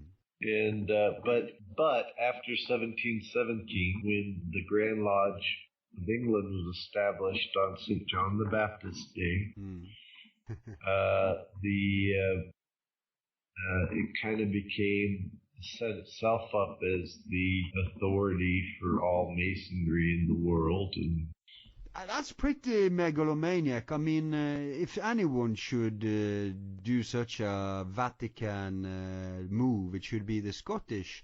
I heard there is a Lodge Zero in Scotland, claiming to be the very first official Masonic lodge. Yeah, there's a couple lodges in Scotland that are quite old that fight over who is the oldest. Right.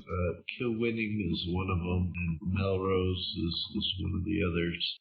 Clever thing to call itself Lodge Zero, because nothing can be prior to that. Correct. Yeah. There are some very old lodges with old minutes that go back very far, and but there's a interesting thing that happened in around 1730. What happened was the ritual started to change. Prior to that time, the degrees in masonry were largely centered around Noah and his ark. And starting about 1730, it began to switch to be based around King Solomon's temple. Yeah, and Hiram Abiff and these Jewish references. That's right. But what appears to be happening there, what Desagalliers was trying to do, was he was aware of the Neometria of Germany. Yeah, of Simon Studion that we mentioned in part 1. Studion, which was a whole description of King Solomon's temple. And Hiram in the Masonic tradition was really just Hermes. And if you take the Hebrew Hiram and you transliterate it into Greek, so you just take the main consonants, HRM, which are, Hebrew doesning have vowels. No. If you were to rephrase that into the Greek, it becomes Hermes, which is, good point. Which of course is Hermes. So, there's a whole other Gnostic and alchemical and Kabalistic tradition that's hidden there. Yeah, but this is very interesting because I wasn't aware of this 1717 ritual focus, because if they are talking about Noah or Gilgamesh, I should probably say, because that's the older origin, then there is a tie to the antediluvian civilization. That's exactly right. Yes. And in fact, Anderson, who wrote the first constitutions of Freemasonry, referred to Freemasonry as the Noahite religion, or in other words, the religion of Noah. And so to say it in clear words, we're dealing here potentially with a survival of the lore of the antediluvian civilization. Correct. And this is, of course, what the Templars themselves were supposedly trying to do. They're trying to get back to this primordial tradition. Yeah. And you have Francis Bacon alluding to this idea with, like, for example, his New Atlantis book. Yeah. This is huge, people. This is huge because traditionally within Western esotericism there is this spiritual interpretation, which of course is very important. That's what it's about. But there is also this tendency to refuse to take seriously a materialist aspect of this history. But you cannot, if this have a literal truth in addition to a spiritual truth, then you have to acknowledge that if there was an antediluvian civilization, they did have some sort of technology. And if they did have some sort of technology, these sacred objects, the ever-burning lamp, the menorah, the Ark of the Covenant, which apparently have some radioactive features, etc., then you have to acknowledge that these things may also have a machination aspect, a technological aspect. Yes. How do you relate to this? It is a controversial thing within the spiritual circles, but what's your take on it? My take is that absolutely that there were old technologies that have been forgotten, and that some of, even though there was a spiritual tradition being passed down and everything else, there was also talk of earlier, more advanced technologies. I mean, for example, a good example of this is the Ethiopian text known as the Kebra, which talks about King Solomon's flying craft. Wow. That he used to fly between Jerusalem and Ethiopia to visit the Queen of Sheba. And you know, there are legends in India and Pakistan of King Solomon having this exact same flying craft. In fact, Nicholas Roerich wrote in his diary entry. Nicholas Roerich was a very famous mystic who was involved in a number of esoteric traditions. He was an advisor to Franklin Delano Roosevelt, actually, at one point in time. But he... Yeah, and in fact, just let me interject quickly that he also is the origin of, the conspiracy theories won't like this, but he's also the origin of the United Nations. It's true. And because he pitched that idea to the American government, to the Yeah, he also is the one who recommended that the Great Seal be put on the American currency.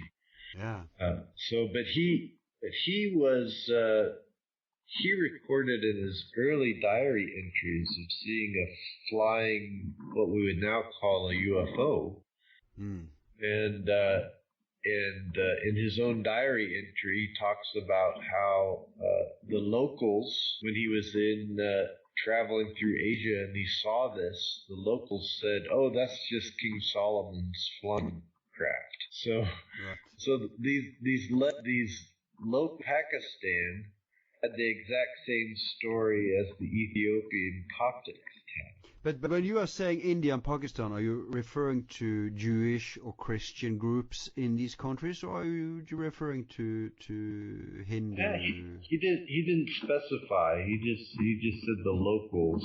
Yeah, that's Rurish. But you said that there were stories about King Solomon. Oh yeah, this was the Coptic tradition in Ethiopia. Right. Yeah, but didn't you say that they also had the same story about Solomon in the Far East? Yeah, they have this text called the Kebra, which talks about King Solomon's flying craft. And are these Christian groups in India, like Thomas Church and stuff like that, or are these Hindu groups? Oh, that Nicholas Roerich was associating with? I don't know. Okay. Nicholas Roerich just talks about it in his diary entry. Okay. So. Yeah, because that's famous. Yeah, he had some experience there in Tibet or somewhere. Yes. You can only call it a flying saucer, a flying disc. Yeah. That's correct. Yeah. In fact, I think he used the word disc. Did, yeah. He said it was like a big oval in the sky. Yeah. It's shiny. Yeah, that's interesting. So, yep.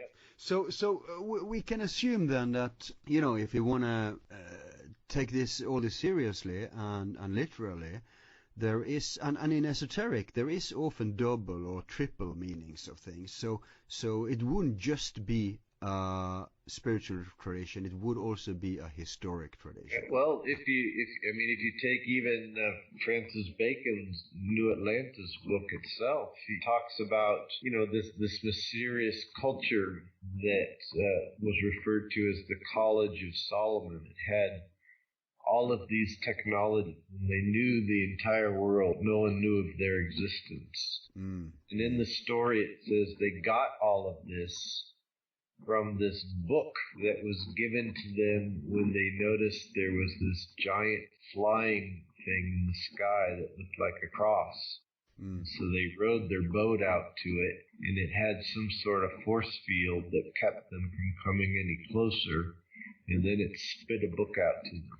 Wow. So they got that book and they brought it back and they started developing these technologies. And that's what Francis Bacon wrote about in his New Atlantis.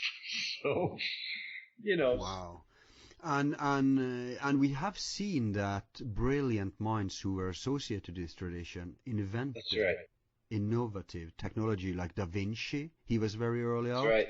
There was this alchemist in That's right. Prague or wherever it was, who I think he made U-boats or something. Yes. And Francis Bacon himself, he wasn't a modest man in this area. He wanted to know everything that was to know. That's right. I mean, there's no, it's not strange that they call him the father of science, because That's right.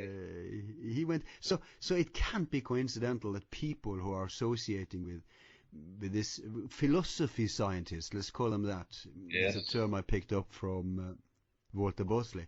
So these philosopher scientists, unlike the materialist scientists, they invented a lot of groundbreaking machines way ahead of their time. They were like Teslas of their time. That's correct, yeah.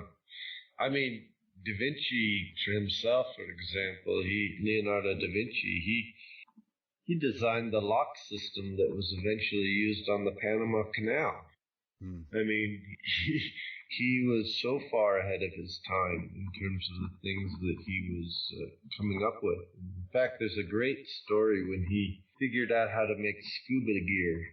He writes in his diary entries about how he has discovered this great, incredible technology, and then the next day in his diary entry he writes, and of course this can never be revealed to the rulers today because man will totally abuse it. You know, so he had the foresight to know that people weren't ready for it. Yep. But we see that this anti-diluvian tradition survives, and after they make what I call the Vatican of the Masons, we see a lot of fringe Masonic groups popping up. That is, small groups which remind us of Masons, Yes. but who are much more autonomic in their organization, so to speak. Yeah, I mean, I think there have been in existence a number of traditions outside of Masonry that have existed and continue to exist that are all part of this bigger tradition. Masonry sometimes likes to think that it's the only game out there. Yeah. And many people think it is, but actually it's just one piece of a much bigger puzzle. Yeah, I think we ought to pinpoint to the fact that there is even several Masonic orders, because when people are, the Masons, they control everything. The Masons. I often ask people, which Masonic order are you referring to? That's right. And they are perplexed. So, and that's just those who call themselves Freemasons. Yeah. We also have, let's say, the Martinists, for instance, which is a French tradition I know you've been associated with. Yes. Isn't it true that when you enter a Martinist lodge, they have the holy book on the altar opened at the chapter of John? That's correct, yes. So again, we see a John connection. That's right. And you find that also within, for example, the early Grail legends. I mentioned Parzival by Wolfram von Eschenbach earlier. Yeah, and I was thinking, when you're talking about the round structure, the knights of the round table. Yeah. Which knights are these? That's right. Yeah. And in Parzival, it talks about how the Grail king within... the Fisher King?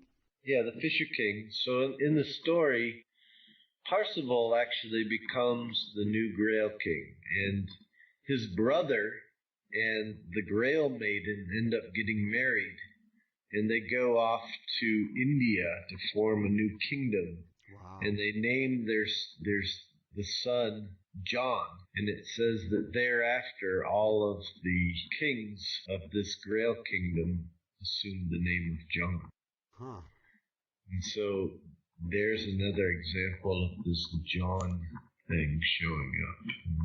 And, wow. and, you find it showing up in the works of Leonardo da Vinci as well. a number of other places. Yeah, time is not at our side. We have to speed this process up because I want to tie it into modern world. So I guess we can kind of skip the 18th and the 19th century because that's already well documented, isn't it? The survival from the, I guess, 1730 and onwards is pretty well documented. Pretty well documented, yes. Yeah. But enter you and your traditions, your groups. Yeah. What are you involved in? What are you representing here? Why am I interviewing you to talk about this? Well, yeah. So I'm Grand Master of the Order Sovereign du Temple Initiatique, which is a Templar lineage that used to just be called the Order of the Temple. We trace our lineage back to Bernard Raymond Fabre Palaprat, who was one of the former Templar Grand Masters around 1800. And Palaprat at the time revealed something known as the Larminius Charter. The Larminius Charter is a charter of Grand Masters from Jacques de Molay up to the modern time. Okay, so it's one of the surviving branches. One of the surviving branches. And this Larminius Charter was originally written in a Templar cipher code. And, there's been people who've speculated on whether this was really real or not. Most of the time they criticize the fact that the Latin is too good to be the same over a long period of time, but actually the person who translated the cipher code standardized the Latin. So, but can't this be carbon dated? Well, the problem is the original copy of it had gotten turned into the Louvre during the rise of Napoleon III, and there was a lot of unrest in France. And there is a receipt showing who this original charter was turned over to for safekeeping during the war, and it disappeared from there. So, but can the people who are named can they be verified first of all as historical people? Yes, they can be verified as historical people, and can they be substantiated by circumstances to have belonged to a spiritual counterculture? Yes. I mean, the people who turned in the Larminius Charter can all be verified, and the person who was working at the Louvre who received it can be verified. But no, I'm thinking about the people who are mentioned as the chain of groundmasters. Oh yes, these people, they all have some part to play.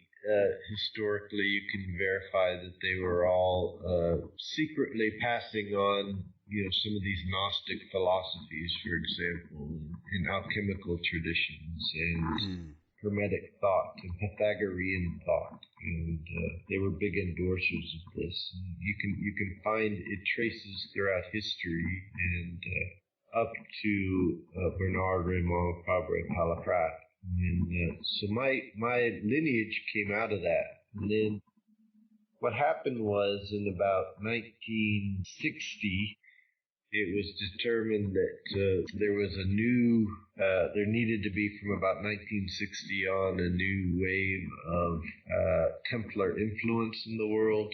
And at that point, in order to make sure it was distinguished as an initiatic tradition, the Order of the Temple officially changed its name to the Sovereign Order of Templar Initiates, in order to emphasize this initiatic aspect. And it used to be that they used to just recruit the high initiates from other traditions, and it was found that many of these, for example, just because someone was a 33rd degree Freemason didn't necessarily mean they knew anything.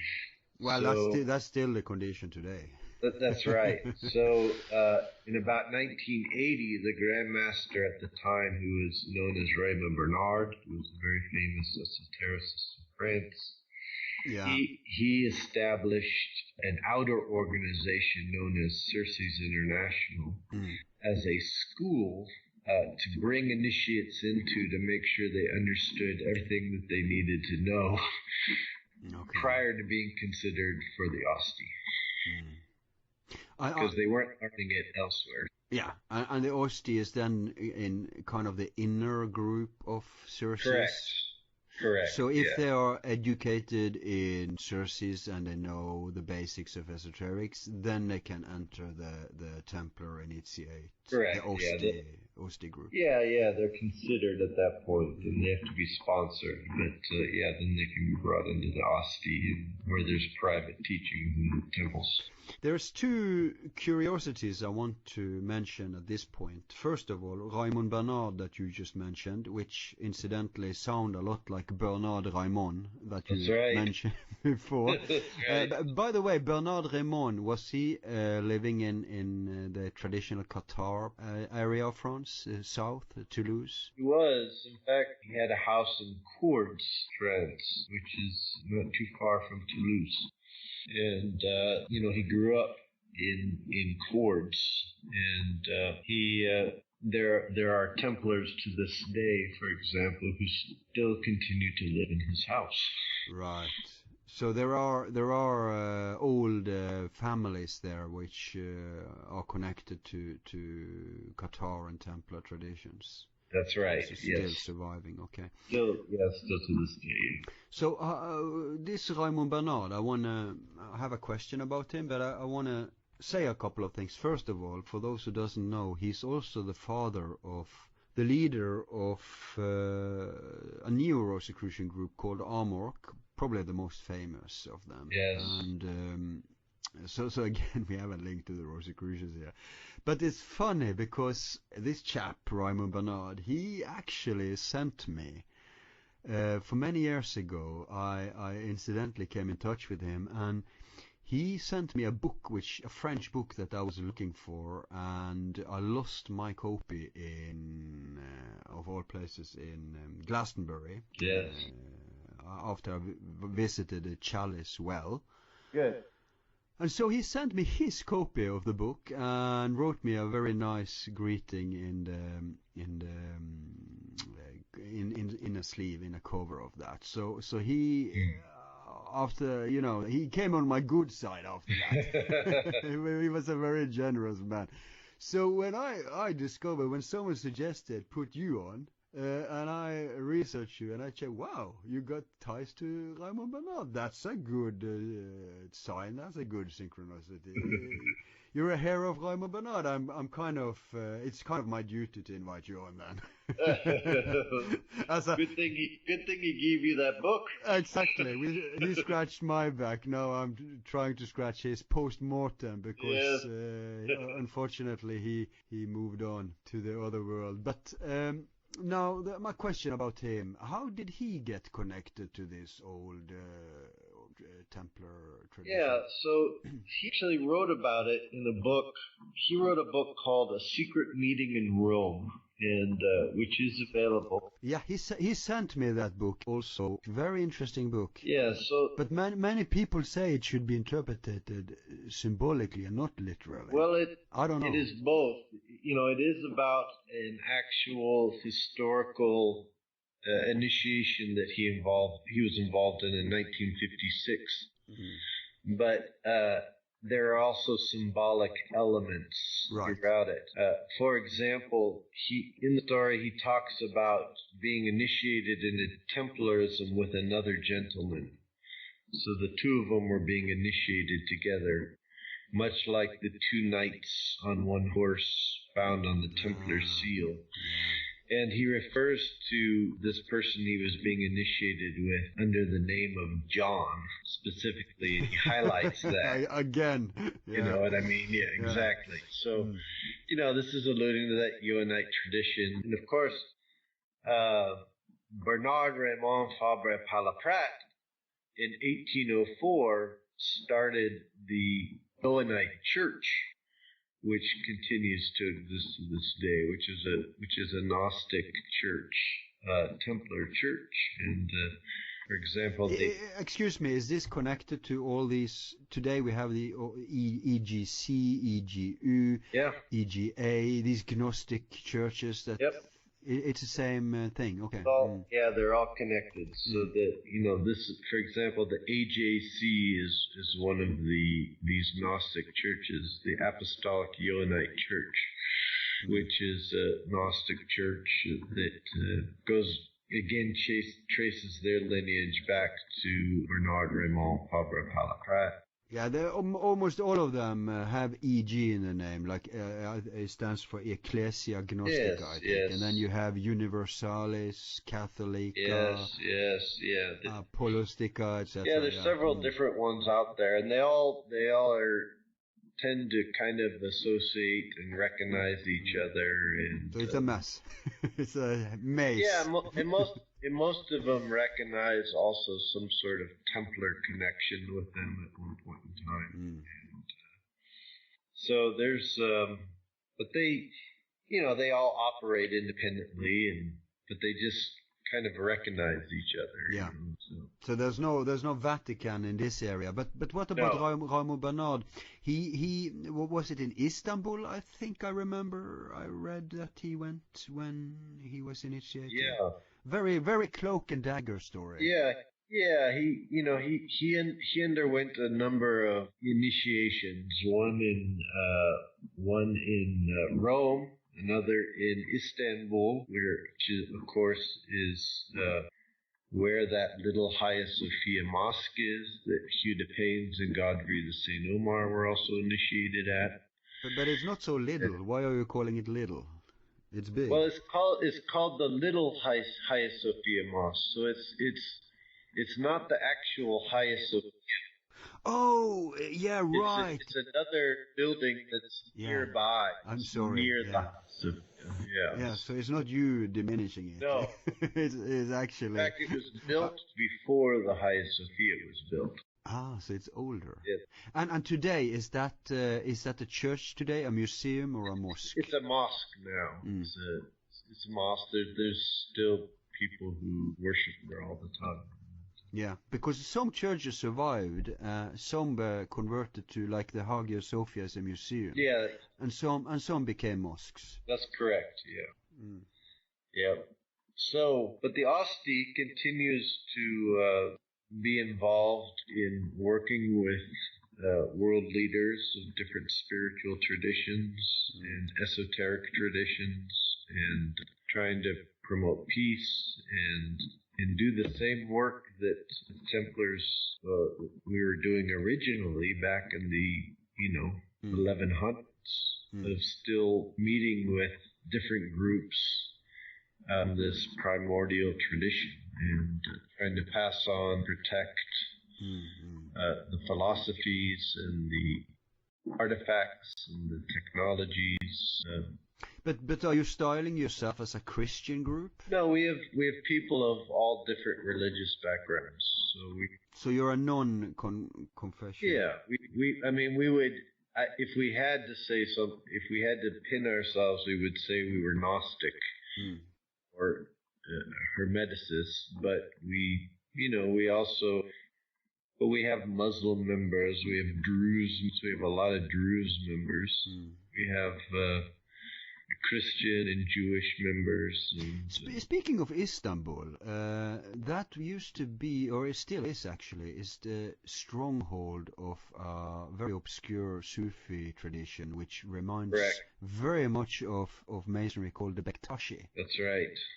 And that's like, just for those who doesn't know it, is like a Western Sufism, because it's been very strong in Europe, in Albania, Kosovo, in Bosnia, in Macedonia, in Bulgaria, and several places, and of course Turkey.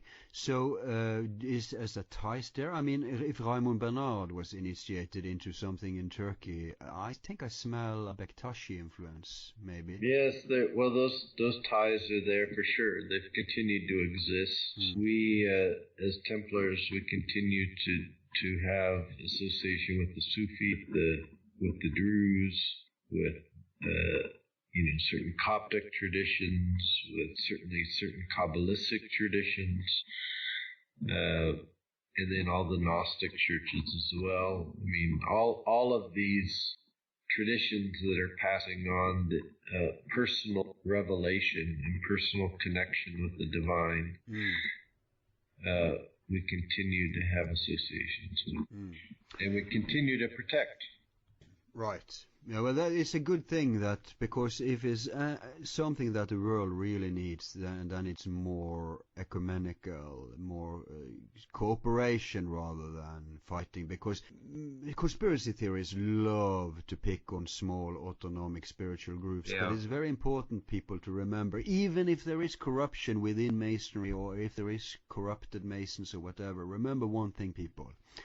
Because every big religion have a heart, we can maybe say, of mystical aspect to them, like Kabbalism in Judaism, like Sufism, like Gnosticism in Christianity. Remember that the opposite of all these mystical groups are fundamentalists. And the fundamentalism is the fueling of the wars That's right. and the fighting. You never see Sufis or Kabalists running out in the street trying to kill people. No. In fact, they are being killed by the fundamentalists. The fundamentalists hate them. That's right. Do you, who live in the so-called free world, well, we can debate that when it comes to this day and age, especially America, but do you find any problems with the big authorities? Well, there's starting to be a shift. I mean, even Pope Francis now is speaking things, preaching things more in terms of Gnostic philosophy. But yeah, is that because he's a Franciscan monk? Possibly, possibly. I mean, there's. Oh, wait a minute. He's a Jesuit, isn't he? Not a Franciscan. Yeah, he came from some Jesuit background and other things, and there's. Yeah, he's been exposed to some things that not all the popes have. Okay. But there's, he is more of a mystic at heart, and so, but there are, of course, fundamentalist groups that try to persecute the mystics, and always have. I mean, do you get stress, flack from fundamentalists in America? Oh, of course, yeah, of course. I mean, they're scared to death at the ideas that my order endorses, and just like how the Sufi are persecuted in many areas, and the Druze are persecuted in many areas, and the Mandeans are persecuted in many areas. And the Kurds, what's they call, the fire worshippers, Zoroastrians. Yeah.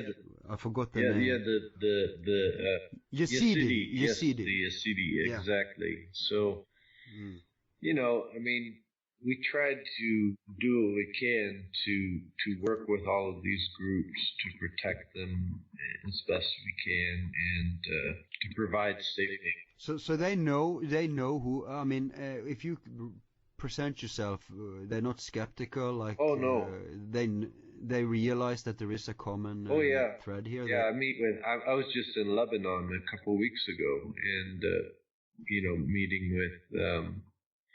I was attending a Druze shrine, for example, while I was there. Okay, so they're not so archaic that they don't know what's going on contemporary spiritually in the world. No, they're very aware, and. But isn't Syria a stronghold for these traditions, or used to be until tragedy? Yeah, used to be. So what happens now? Much stuff is being these. I don't call them ISIS because that's an insult to the Egyptian goddess. Yes, but these IS people, aren't they destroying everything of these old traditions? They are. They're destroying it, and they're also.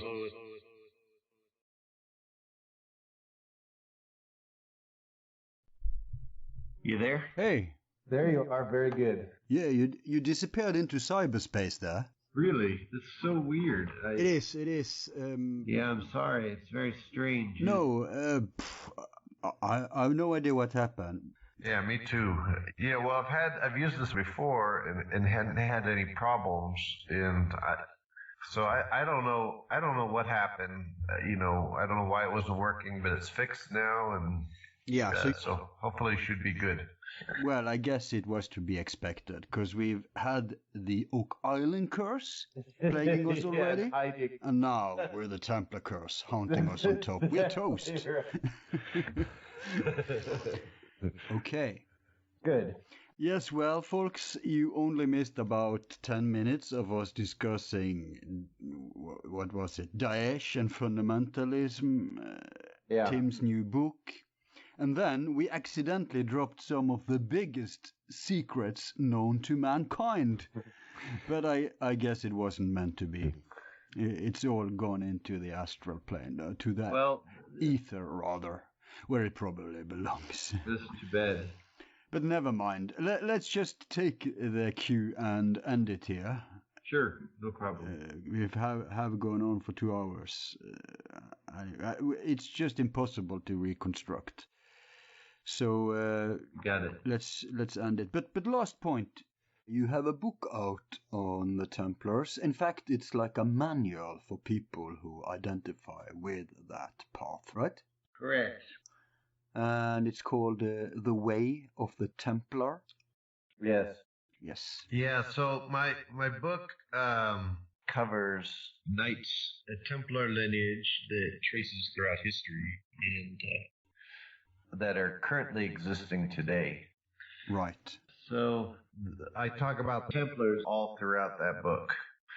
And I have a whole chapter just on the Gnostics. But I focus on Templar influence and on Gnostic and Hermetic philosophies, and then I go and examine different groups that are practitioners of those philosophies. And they can get it at Amazon, I presume? Yeah, absolutely, for sure. Okay. So there you go, folks. And you can also check out Tim's stuff at our presentation page of him at our website whenever we got to put it out. That sounds good. Tim, Yeah. it's been very enlightening. Yeah, that's great. Fourfold thanks for coming on. Thank you for having me. Oh, my pleasure. Okay, great. Yes.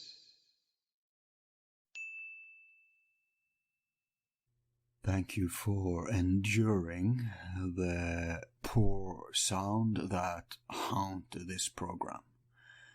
It is not due to our incompetence. On the contrary, the raw tape was almost inaudible.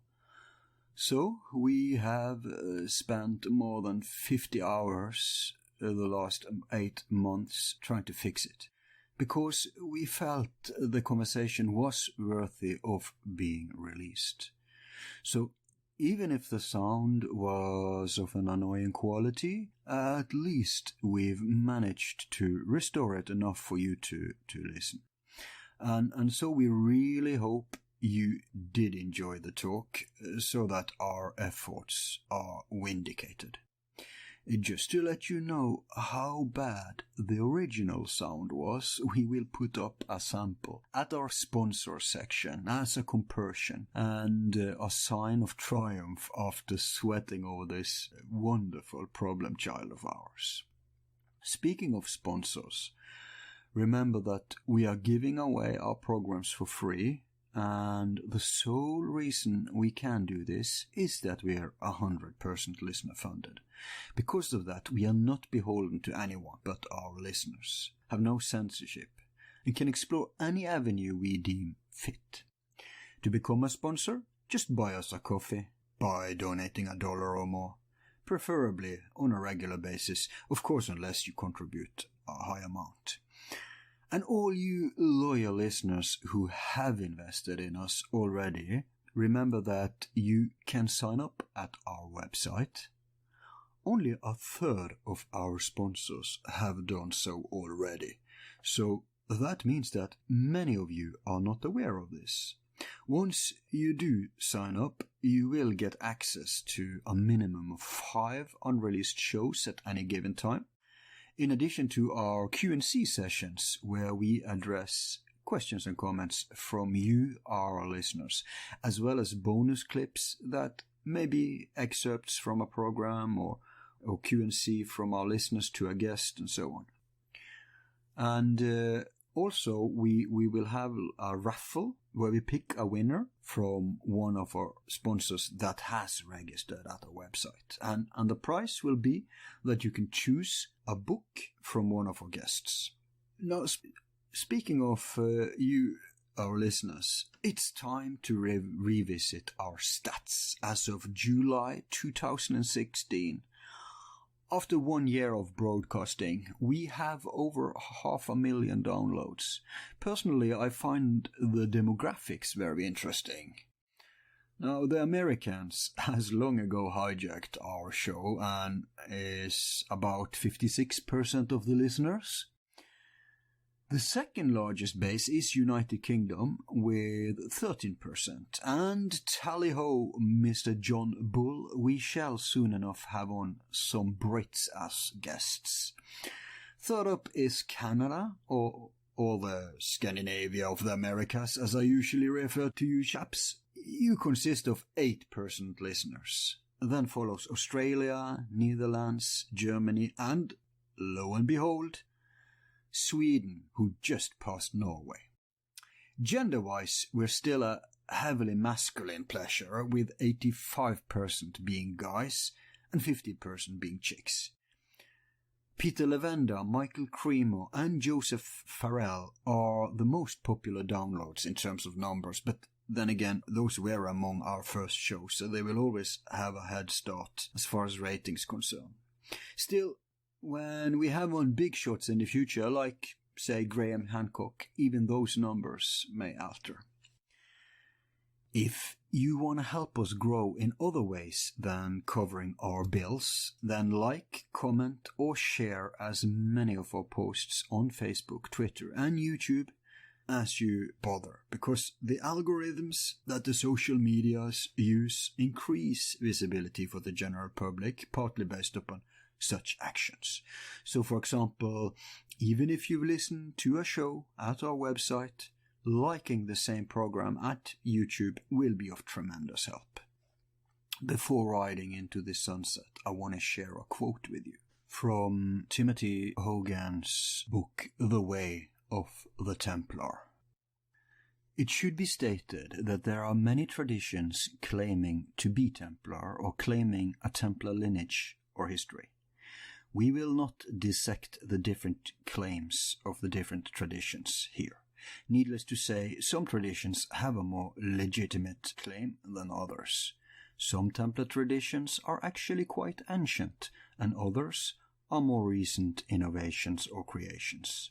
Above all, however, regardless of what traditional lineages a would-be Templar comes from, it should be stressed that the heart of a true Templar is found in one who desires with all of their being to protect the sacred, regardless of its source. The Templar lives by the injunction, God first served. The Templar understands that it is not his or her individual will which must be manifested in the world, but thine will be done, the will of the great architect of the universe. This is not meant in a petty sectarian sense, dependent on the false promptings of dogma from one church or religious tradition or another, in which others define what their followers need to believe, but rather from the inner promptings of the heart, from which the motivations of the greater all can manifest according to the greater harmony of all conscious beings. It is the light of the sacred flame within. By its very nature, then, the foundation of Templarism rests on a gnosis, or a direct and personal experiential knowledge of God and the divine, regardless of what cultural names are used for this source. Blessed are they who live constantly in openness to the everlasting presence of God, for they shall be known as the saviors of humanity. To keep this principle in mind is to drink from the Holy Grail. It should also be stated from the beginning that Templar mastery in life does not come from someone conferring a Templar title on you, but rather from the ceaseless choice to think before you act or react in all situations you encounter at any given moment of every day, in order to raise the consciousness of all situations by transmutation. In this way, the Templar is the true social alchemist. The Templar is first concerned with finding the holy area within, and then bringing this into the world around them. The Templar understands that the true Holy Land is a sacred place that can only be found within. It is not a territory to be fought over or to lay claim to. A Templar must remember this. Do not fight for a holy land on earth, for you will destroy the true holy land within.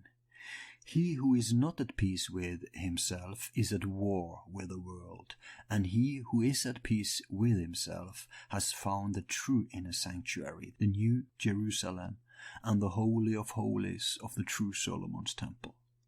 The Templar is then a free agent of transmutation in the world, acting as a working tool of the sacred flame within to bring about more awakened consciousness in everyone around him or her. The mentality of most of the world when facing problems is fight or flight, but the Templar masters understand and utilize a third option, that of transmutation. A Templar will defend the principles of personal revelation and experience, which necessitates God-given freedoms in the state, even at risk of persecution to him or herself. Consequently, the Templar must live a truly authentic life, being an embodiment of the freedom that he or she protects. These principles being at the foundation of Templarism, it should be quite clear then that it is not necessary for one to live in a monastery or away from the world to be a Templar. In fact, to hide would be counter to the principle of Templarism. As the master Lao Tzu said, whether one gives up all things and hides in a monastery, or goes to the other extreme and amasses great riches and a large house to shelter himself in, either way the person is not in touch with the way. For a Templar is one who is disciplined in personal spiritual practice on the one hand, while engaging in the world on the other hand. The Templar does not hide away, but rather must be open to all possibility, and consequently available to all as opportunity demands it. This is what makes a Templar a warrior monk. The warrior is one who engages and is willing to sacrifice for the greater awakening of those around him or her, while the monk stays vigilant to the spiritual source. So, I leave you for now with those words of wisdom. Do drop by next time. We'll continue this exciting series called From Solomon's Temple to Arcadia, of which today's program was an essential backcloth. Your host has been Al, signing off with sincere regards. Be seeing you.